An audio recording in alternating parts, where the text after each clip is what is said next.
السلام علیکم ورحمت الله وبرکاته. د صبر فلسفه د خوږ نبی کریم رحمت للعالمین صلی الله علیه وسلم په لارښوونه کې صبر ته ډیر زیات اهمیت ورکړی شوی دی. په قران کریم کې نږدې یو سلس آیتونه دي چې د صبر الفاظ په کې کارول شوی دي. تر دې چې صبر د بریا بنسټ خودل شوی، ځکه خو ارشاد مبارک وشو چې ای خلکو صبر کوئ چې بریا ومومئ. آل عمران 200. همدا راز وايي په امامت یا رهبری کې د بریا راز صبر دی. السجده 33. همدا حقیقت د اسلام پیغمبر په خپل یو اوږده حدیث کې په دې الفاظو بیان کړی دی: "وعلم ان النصر مع الصبر". یعنی پوښه چې بریا له صبر سره تړلې ده، چې صبر نه وي بریا نشته. د بریا ونه تل د صبر په ځمکه زرغونیږي. تاریخ ښیي چې د نړۍ ټول امن پرست یا امن خوښونکو پیسفل اکټیویسټ د خپلې موخې په خپلولو کې پاتې راغلي. د دې مشترک لامل دا دی چې هغوی امن خپل کړی شو، خو صبر نه. په داسې حال کې چې له صبرانه روش پرته د امن ډک تحریک پر مخ وړنه شونې نه ده. په عام ډول دا کېږي چې خلک یو څوک خپل دښمن ګڼي او له هغې وروسته د امن خوښونکو په اصولو په خلاف تحریک مخې ته وړي. د یوې ډلې په مقابل کې د امن خوښونکو په اصولو د تحریک چلونې لپاره اړینه ده چې ستا په زړه کې د هغوی پر ضد منفي لیدلوري یا احساسات نه وي، بلکې په مقابل کې ته په پوره توګه د مثبت روان ملګری اوسې. همدا یو بنسټ دی چې له مخې د امن غوره کوونکو هڅې او هاند ادامه پیدا کولی شي. د مقابلې ډلې لپاره که ستا په زړه کې مثبت احساسات نه وي، نو کله هم د امن ډکه تګلاره کې نشي بریالي کېدی. عملاً دا کېږي چې یوه ډله د بلې ډلې په مقابل کې په امن توګه یو غورځنګ راپورته کړي، خو د بل فریق مفروضه یا غیر مفروضه زیاتی احساس د لومړي فریق په خلاف د هغوی په زړه کې نفرت اچوي.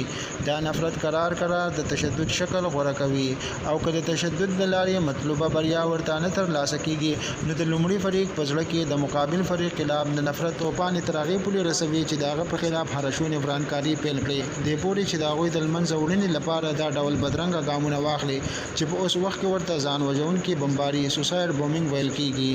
د پیسفل اکټیویزم په لړ کې دا خبره نږدې په ټول تاریخ کې یوازې د پیغمبر اسلام په ژوند کې لیدل کېږي. د نورو مصلحینو غوندې هغه هم د مقابل فریق لخوا له سختو ستونزو سره مخ شو، خو کله هم په خلاف د نفرت ژبه ونه کاروله. خپل ملګري به هم د نفرت له احساسه د ژغورنې هڅه کوله.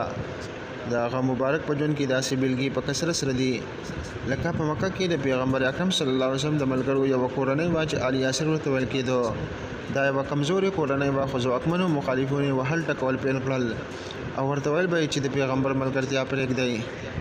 د اسلام پیغمبر چې دا منظر ولیدو، نو د ناروا کوونکو پر ضد د نفرت یوه کلمه هم ونه ویله. یوازې دا یې ورته ویل، یعنې ای آل یاسر صبر کوئ، ځکه چې ستاسې لپاره د جنت ژمنه ده. جنت د صبر انعام په ښودلو سره خپل ملګري د دې لپاره تیار کړل چې هغوی په هر ډول ظلمونه پاشل شي وانه وړي، په هیڅ صورت د مقابل فریق په خلاف په خپلو زړونو کې منفي احساسات ونه روزي.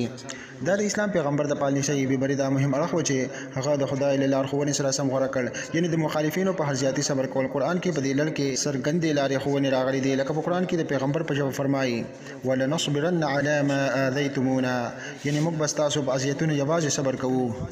دا صبر کومه ساده خبره نه وه. د دې مطلب دا و چې د مقابل فریق په ظالمانه کړنو برسېره په مثبت سوچ کې اوسېدل، خپل ځان له دې ساتل چې په خپل ذهن کې د مقابل لوري لپاره منفي انځور جوړ نه شي. ځکه د لومړي فریق په زړه کې که د مقابل فریق منفي انځور جوړ شي، نو لومړی فریق به کله هم له مقابل فریق سره د امن ډک چلند په اصولو روغ پاتې نه شي. د صبر اصول لومړی فریق له دې ساتي چې ذهن د مقابل فریق په اړه نامعتدل شي. د امن ډک چلند د معتدل ذهن څرګندوی دی. نامعتدل یا منفي ذهن کله هم امن خوښ چلند په بریالیتوب سره پر مخ نشي وړی. د صبر اصول په اصل کې د همد اعتدال یا مثبت مزاج د ټینګېدو یو باوري تضمین دی.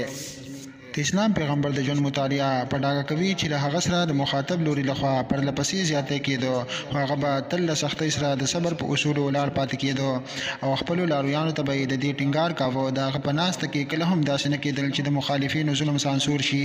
هغه کله هم داسې ونه کړل چې د مخالفینو د ظلم په حواله ورته خیري وکړي.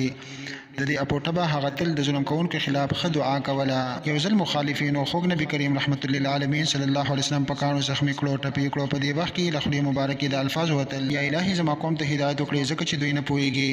د یو اړخي صبر او خیر غوښتنې طریقه چې هغه په عربو کې غوره کړه، هغه د دې لپاره وه چې د مقابل فریق په اړه هغه یا د هغه د ملګرو په زړونو کې د شکایت او نفرت روان پیدا نه شي.